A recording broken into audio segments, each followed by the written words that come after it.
Jadi Tok Guru saya kata apa dia? Dia kata dahulu ada seorang ulama. Apabila dia siap menulis kitab, maka dia bawa kitab dia. Tulisan tu, tulisan menggunakan dakwat. Menggunakan dakwat. Celup, tulis. Celup, tulis. Siap kitab dia. Dia bawa kitab dia di tepi sungai. Kan? Maka dia kata, ya Allah, sekiranya penulisan saya ini tidak ikhlas atau dengan niat yang tidak baik, hanyut dan padamkan tulisan yang ada dalam kitab saya ini. Dia pergi ke satu sungai yang airnya sedang mengalir. Lepas tu dia letak. Lepas dia sebut yang tu, dia letak. Hanyut, padamkan tulisan, hanyut pergi terus. Tak ada guna punya kitab kalau macam tu. Dia pun letak. Air tu duk mengalir tu tak bawa kitab dia. Segala sampah sarap dengan daun, dengan ranting kayu, tengok duk pi lalu. Kitab dia tak bergerak. Dan seluruh tulisan dalam kitab dia tak hilang. Tak hilang, tak padam. Oh, ikut kalau adatnya, tak habislah. Kalau tak hanyut pun dia tenggelam, kena ayak ni dakwat, kena ayak. Habislah, bukan bolpen tu, dakwat. Nampak tuan-tuan, betapa ikhlasnya yang dia buat.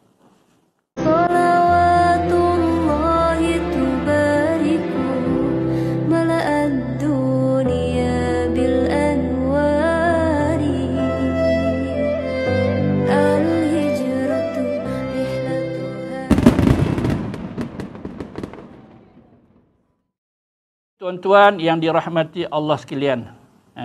Inilah perkara yang keempat. Kesan dan faedah beriman kepada Allah. Yang terakhirnya, iaitu yang kelima, sentiasa dalam takut dan harap. Kita kalau iman kita mantap, padu. Iman yang yang tetap, yang tidak berganjak daripada tempat dia, posisi dia, maka kita akan rasa sentiasa di hati kita perasaan takut dan harap. Harap, mengharapkan ganjaran pahala di sisi Allah. Takut kerana apa? Kerana dibimbangi Allah Ta'ala murka kalau kita salah langkah. Jadi orang yang betul beriman sentiasa dalam kewaspadaan. Harap dan takut adalah sebagai suatu tingkatan yang mulia. Dua sekali, bukan salah satu. Dua sekali ada pada diri dia. Maka mulia dia di sisi Allah Ta'ala. Contoh kita kata, dia sembahyang, bersungguh-sungguh, khusyuk, kerana Allah Ta'ala perintah dan Rasul perintah. Tapi waktu yang sama, waspada dia. Kenapa? Kerana bimbang solatnya tidak diterima atau solatnya akan melaknat dia pula. Bukan orang nak laknat, sembahyang itu laknat dia. Sebab apa? Sebab dia tak jaga sembahyang. Dia ada riwayat. Bila solat selesai, maka solat itu menuju kepada Allah Ta'ala, report apa yang berlaku pada Allah Ta'ala Maha mengetahui.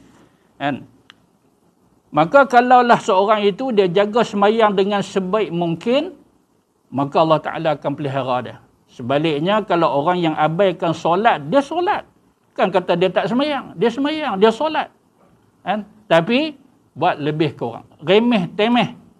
Maka Allah Ta'ala akan remeh-temehkan kehidupan dia. Maka orang yang jiwanya khauf war-raja. Al-khauf war-raja, maka selamat dia sentiasa sepanjang hayat dia. Kerana keduanya itu menjadi sifat para Nabi dan Rasul. Khauf dan raja tadi itu.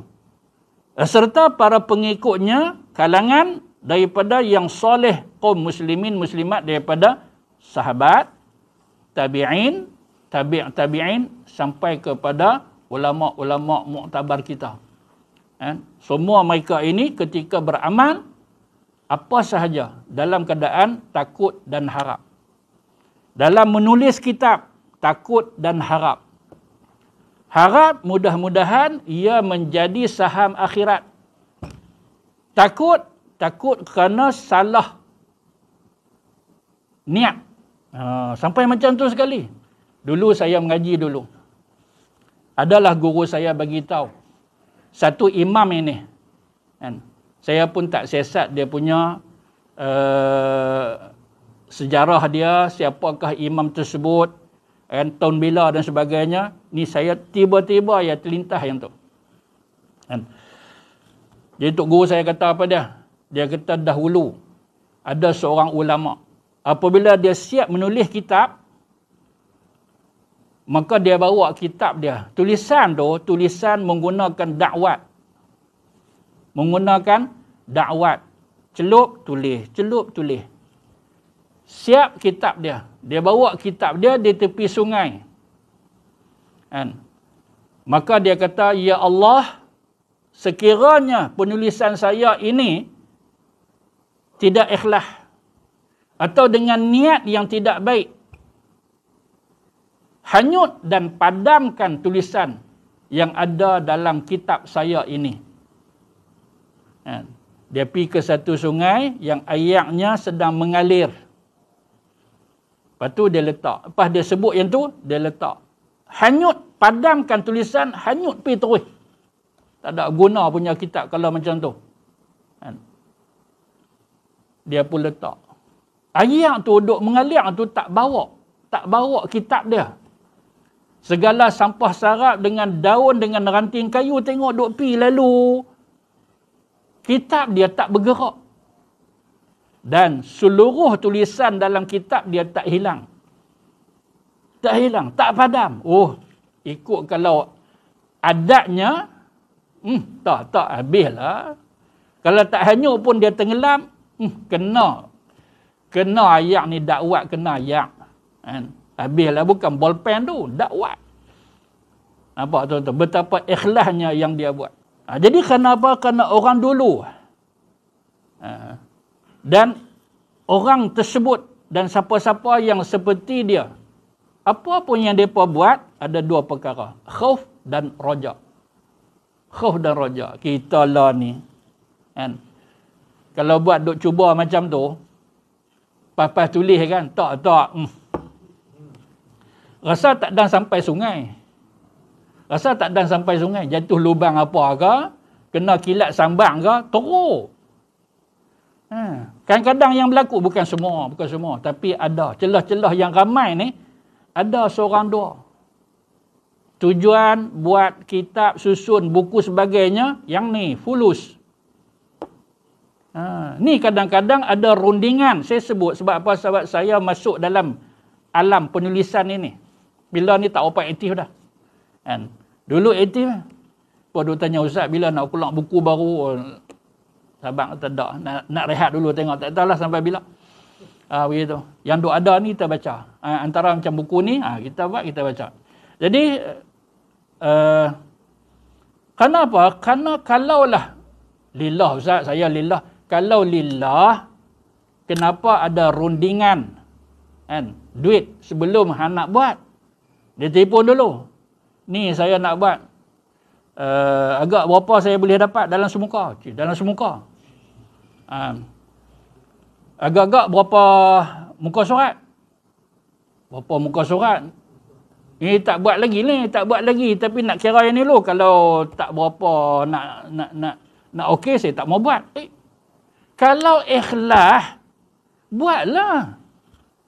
Rasa macam ilmu ni, kalau kita tak luahkan dekat buku, kat tulisan ini, yang payah orang nak dapat kat tempat lain, ni pengalaman, dengan ilmu yang kita dapat, kita nak syurahkan dalam bentuk penulisan, membuatlah.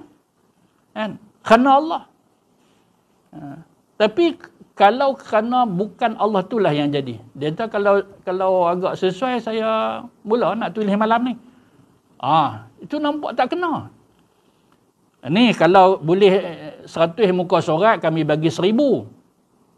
Kalau 100 muka surat 1000, kalau 200 2000 no. 200 2000, kalau 500 5000 no. Nampak? Duk sembang jenis harga macam tu. Saya tahu tuan-tuan, kawan saya ramai yang penulis buku. Kan? Jangan macam tu. Kan? Ada ambil buku orang, dia buh nama dia. Ustaz, ada kau macam tu? Tak berlaku, tak katalah. Kan? Pasal benda ini berlaku. Semua orang kah? Bukan semua. Bukan semua. Ada segelintir. Itu contoh dia. Macam manalah dia nak terapkan takut dan harap ni? Takkan berlaku yang tu. Duk kira-kira duit lah pula. Kan? Begitu. Jadi ada ulama-ulama kita yang ikhlas. Dia rasa umur dia ni berapa lama lagi nak tinggal, padahal ilmu dia banyak, kan? Lain daripada dia pergi kuliah ceramah sebagainya, dia tulis lagi. Contoh dia macam Syekh Nuruddin Banjar Merbu Makki. Kemudian ni saudara dia yang dah kembali ke rahmatullah, Syekh Ustaz Fahmi Zamzam, dah meninggal dah. Kita buat contoh ulama yang walaupun mereka apa Ustaz, ambil lah yang belah kita Ustaz, mereka dua-dua Indonesia. Betul mereka ni orang Indonesia, tapi kerap mai. Kan? Di Malaysia kita ni baru ni. Dalam sehari dua baru ni. Syekh Nuruddin mai dekat Sungai Duri. Bagi kuliah dia, bagi ceramah dia. Bagi nasihat. Pakat ramai mai. Malam berselawat. Kan? Nebung tebal berselawat. Baru ni mai. Jadi tuan-tuan, ni kita buat contoh. Mereka ni Ustaz macam mana rajin duk menulis. Tu rezeki mereka lah. Boleh menulis, Allah bagi ruang masa kepada mereka, Allah izin. Apa yang mereka hajat itu tercapai. Biar bagus. Bahkan ni ulama' kata apa dia? Ulama' kata, menulis ini, dia adalah suatu amalan yang tak terputus lepas pada kita mati. Ada kitab kita ni sambung-menyambung, habis orang cetak. Contohkan Ustaz Fahmi Zamzam. Berapa tahun dah meninggal. Tapi tengok kat kedai buku, cetakan baru 2023, cetakan baru 2021, 2022. Nampak? Sentiasa. Kan? Apabila ilmu yang dimanfaatkan. Ni salah satu yang Nabi sebut. Kan? Bila meninggal seseorang, antara yang dapat menghubungkan pahalanya sesudah mati dia, kan? Ilmu yang dimanfaatkan. Ini ilmu yang dimanfaatkan. Kita baca kitab dia. Macam contoh kita buat kuliah subuh baru ni. Kan? Kita guna kitab yang ditakhrijkan oleh dia. Nama dia Bidayatul Hidayah. Kita tengok nama dia ada kat situ. Kan? Iaitu Abu Ali Ahmad Fahmi Zamzam Al-Maliki. Dia dapat Tok Guru, dia bagi gelaran Tok Guru tu kepada dia. Al-Maliki.